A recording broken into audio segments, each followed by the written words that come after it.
Ich freue mich riesig für einen Special Talk heute zum Thema Taufe. Und zwar werde ich die 20 heißesten Fragen stellen zum Thema Taufe. Und bei mir auf dem Sofa ist der Michael Sieber, Core-Team vom ICF, Leitungsteam vom ICF Zürich, und der Joel Spiergi, unser jetziger Theologe, da auf dem Sofa und operativer Leiter vom Movement. Danke vielmals, seid ihr da und stellt euch diesen 20 heißen Fragen zur Taufe. Sehr gerne. Danke, Dan. Zuerst mal einfach zu dir, Michi und Joel. Was ist die Taufe und warum sind wir nicht nur, warum taufen wir, sondern warum sind wir begeistert von der Taufe?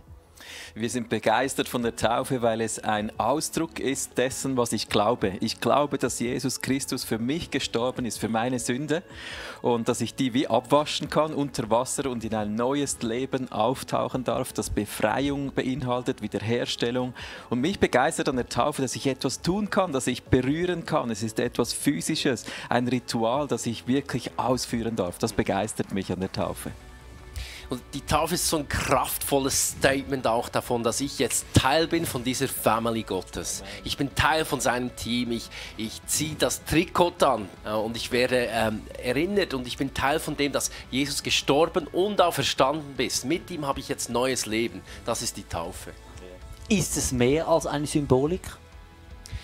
Ja, es ist natürlich nicht nur ein Zeichen, sondern es ist ein Symbol, es ist eine Erinnerung daran, was Jesus gemacht hat, und es ist ein Statement. Ich bin jetzt mit Jesus, eben gehe ich unter, ich sterbe und mein neues Leben wird zum Leben erwacht. Genau gleich wie Jesus zum Leben erwacht ist, bin ich jetzt Teil, ich bin ein neues Geschöpf, ich habe eine neue Identität und ich laufe jetzt gemeinsam mit allen anderen Gläubigen, bin ich auf dem Weg hin zu dieser neuen Schöpfung, hin zu dieser Verheißung, die Jesus mit uns eben durch die Taufe auch möglich gemacht hat. Und es ist eben nebst dem Sichtbaren auch ein Statement im Unsichtbaren, und was wir oft gar nicht merken und spüren. Man kann vielleicht bei der Taufe nicht gerade sagen, das und das hat sich geändert, aber im Unsichtbaren ist es unglaublich kraftvoll, mich zu positionieren auf die Seite Gottes. Ich habe einige ganz kurze, prägnante Fragen. Zuerst zu dir, Michi. Wenn ich mich taufen lasse im ICF, bin ich dann plötzlich Mitglied vom ICF? Pass auf. Nein, wir haben ja keine Mitgliedschaft im ICF, also auch nicht durch die Taufe wird man Mitglied, sondern ich werde Mitglied der Familie Gottes, die weltweit über Jahrzehnte, Jahrhunderte, Jahrtausende schon existiert. Wer kann sich taufen lassen? Sind da Leute ausgeschlossen?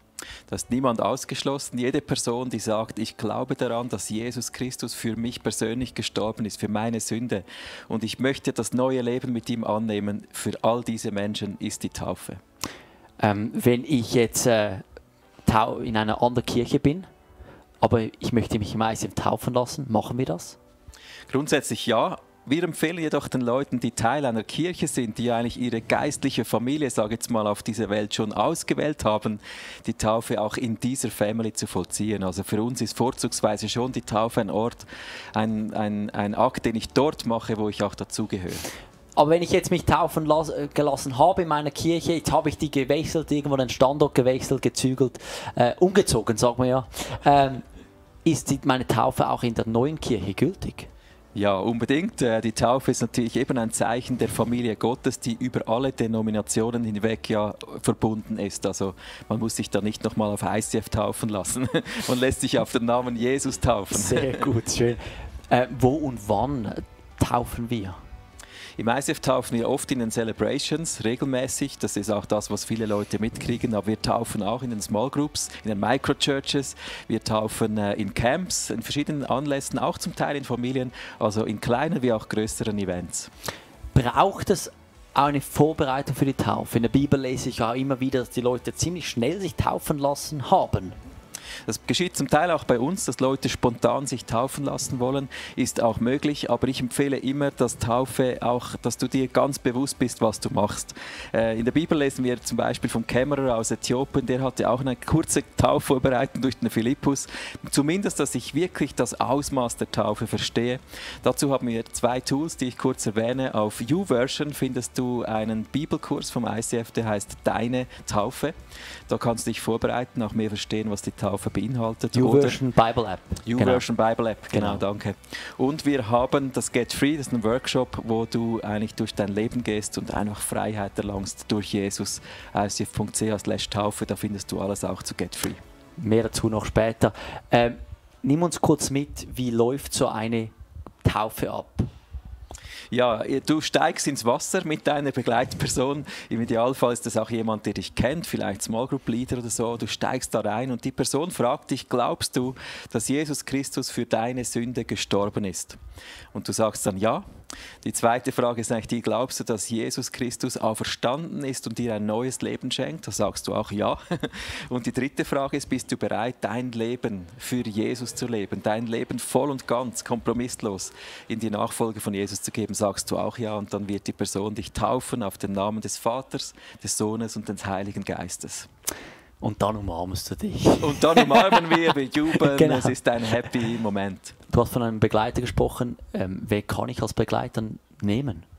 Ja, im Idealfall ist es wirklich jemand, der auch sonst nahe ist in deinem Leben, der vielleicht ein paar Schritte voraus ist jetzt im Glaubensleben oder die Small Group Leiterin, Small Group Leader, Microchurch Leader, die Person, die dich begleitet und im Idealfall auch nach der Taufe nahe bei dir dran ist. Kann ich jemanden taufen, wenn ich selber auch nicht Pastor bin? Absolut, bei uns taufen Freunde einander, also das ist kein Privileg, es ist für Pastor spezifisch. Erhalte ich eine Taufurkunde? Ja, wir haben eine wunderschöne Taufurkunde im ICF. Oft ist auch ein Team dahinter, das auf Gott hört, einen Bibelvers aussucht für die Personen, die sich taufen lassen. Du kriegst ein wunderschönes Taufdokument. Wie sieht es mit den Kindern aus? Taufen wir auch Kinder? Ab welchem Alter? Wir taufen im ICF vorzugsweise ab 13 Jahren, so im Alter der 180s.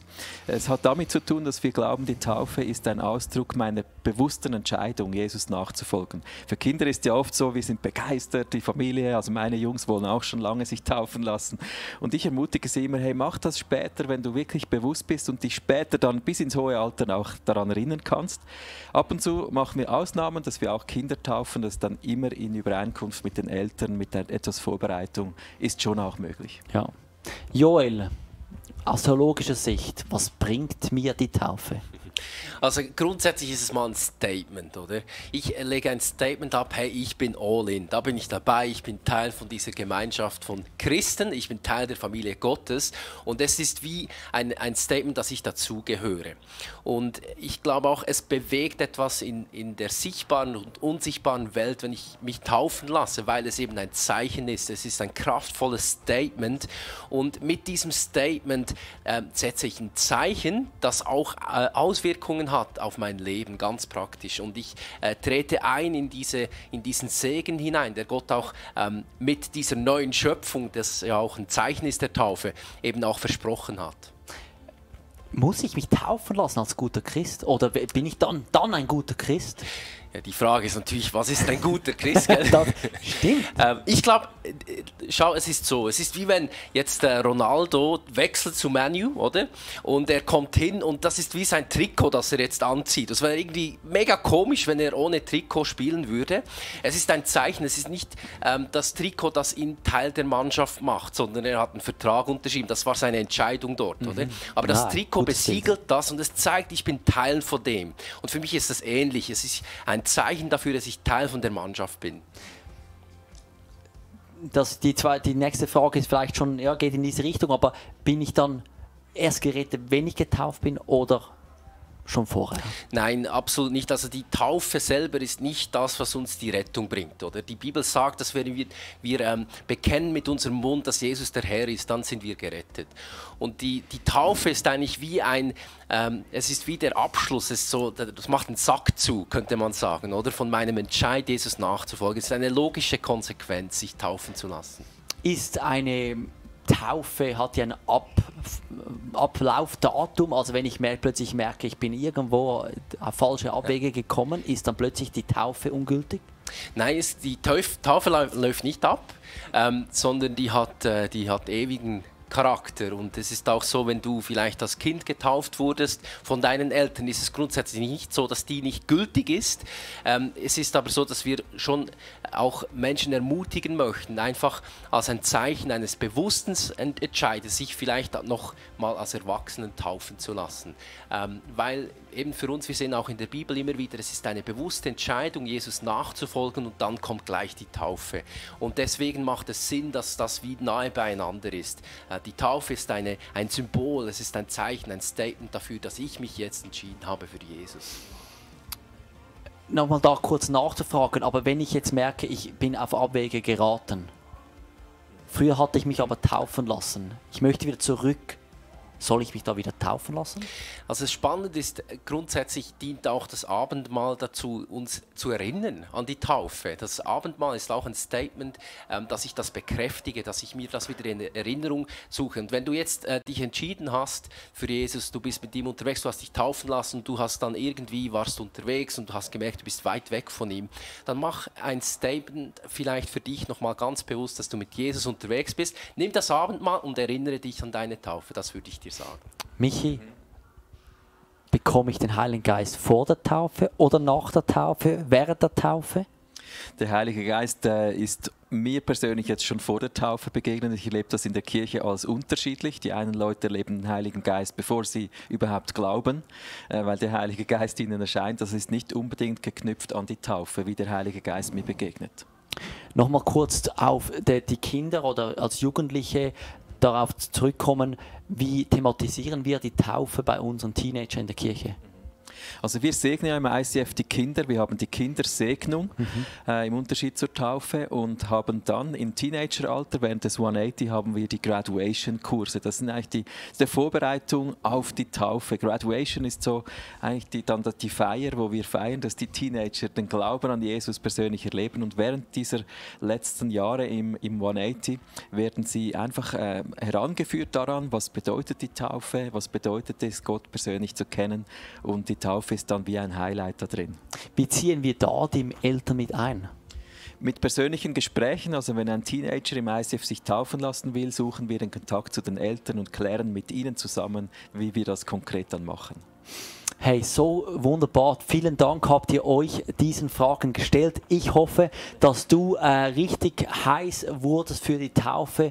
Und wenn du jetzt merkst, ich möchte mich taufen lassen, melde dich bei uns. Alle Informationen zu den Taufen im ICF, mit Taufen immer wieder durch das Jahr, auf www.icf.ch/Taufe. Schön warst du dabei.